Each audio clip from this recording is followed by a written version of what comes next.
כל אני מאוד מתרגש ושמח להיות כאן.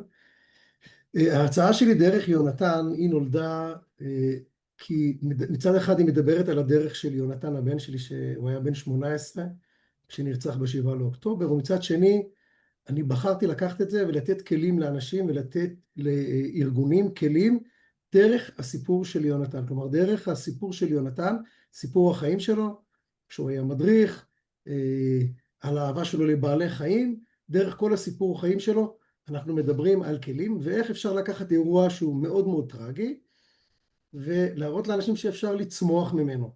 לקחת אירוע של אובדן ילד במקרה הזה ולראות איך מכל אירוע שיש לנו בחיים אנחנו יכולים מצד אחד להיכנס לפרופורציות ואנחנו יכולים לצמוח מכל אירוע. בהרצאה הזו, בהרצאה שלי כמובן המלאה, היום אני רק אדבר על דבר אחד, על כלי אחד, אנחנו מדברים איך אנחנו לוקחים ממחשבה, ממשהו שאנחנו חושבים עליו ואנחנו חייבים להפוך אותו לפעולה, כלומר לא רק אני חושב, אני רוצה, אלא בסוף אתה חייב להניע אותו לפעולה. אנחנו מדברים בהרצאה על חשיבה חיובית, זה כלי שאני ארחיב עליו בהמשך, איך חושבים בכל סיטואציה שיש לנו, אנחנו חושבים בחשיבה בצורה חיובית, על המתנה שכולנו קיבלנו שזה נקרא יכולת לבחור, איך אנחנו בוחרים.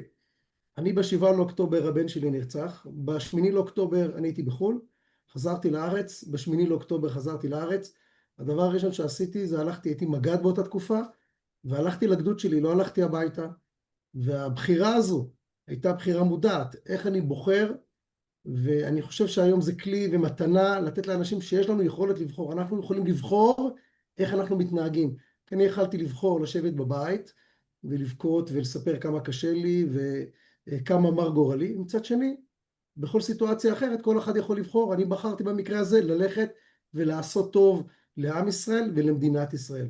כלומר לכל אדם יש את היכולת הזו לבחור איך להגיב. זה תכף אני אקשר את זה גם לחשיבה חיובית. אני כמובן מדבר על מנהיגות בהרצאה הזו, בעיקר מעבר ממנהיג למנהיגות, ואני גם אספר את הסיפור של יונתן הבן שלי ב7 לאוקטובר. הנושא שרציתי לדבר עליו ובחרתי בזמן הקצר הזה באמת היכולת לבחור מתוך חשיבה חיובית. הגישה שלי אומרת שבכל סיטואציה שיש לנו, ולא משנה מה הסיטואציה, אנחנו יכולים לבחור בצורה חיובית. ויכול להיות שהיום, זה קשה לנו היום, מכל סיטואציה יש לנו קושי, כל אחד מאיתנו עובר קשיים בחיים, אנשים מתגרשים, אנשים מפטרים אותם מעבודה, אנשים חלילה מקבלים מחלה, קוראים לנו דברים בחיים שאנחנו לפעמים בכלל לא בוחרים אותם, אנחנו לא בחרנו אותם, אני לא בחרתי את ה7 לאוקטובר, בן אדם שמקבל חלילה מחלה, הוא לא בוחר את המחלה הזו, אז השאלה היא מה הוא עושה, זה כבר קרה לך, השאלה אם אתה בוחר להגיד אוקיי, זה כבר קרה לי, ואני מפה, אני צומח. והכלי הזה בעיניי, ככה אני קורא לו כל הזמן, זה מה מקדם אותי. אני תמיד שואל את עצמי, בכל סיטואציה, מה מקדם אותי? ב8 לאוקטובר שחזרתי לארץ, שאלתי מה מקדם אותי, לשבת בבית ולהתאבל, או ללכת ולהילחם. אותי, בעיניי לפחות, היה מה שקידם אותי, זה ללכת ולהילחם. וכל אחד מהצופים שכאן, שיש לו משבר, צריך לשאול את עצמו מה מקדם אותי.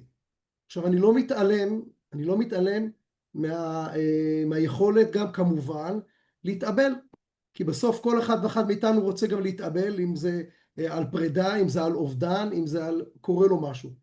אז תגדיר לעצמך, אני עכשיו לא הצלחתי במשהו, אני יומיים מתאבל, אני התגרשתי, אני שבועיים, 3 חודש, חודשיים, אוקיי, סיימתי עם זה, עכשיו מה יקדם אותי? איך אני פועל קדימה?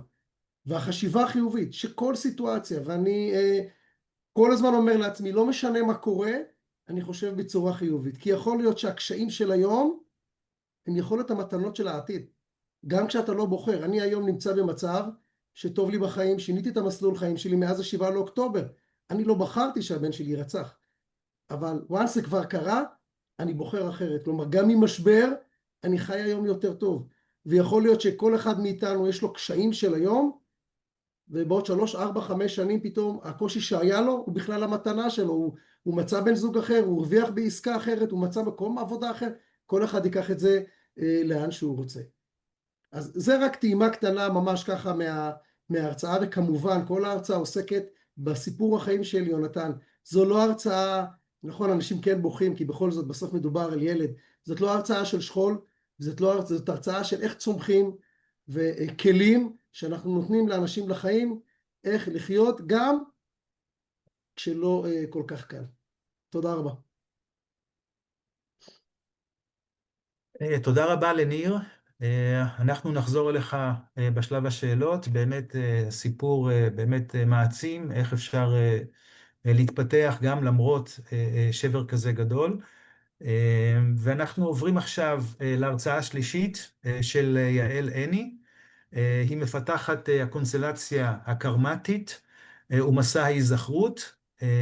היא סופרת, מורה ומנחה בינלאומית, MA, מאסטר בייעוץ משפטי.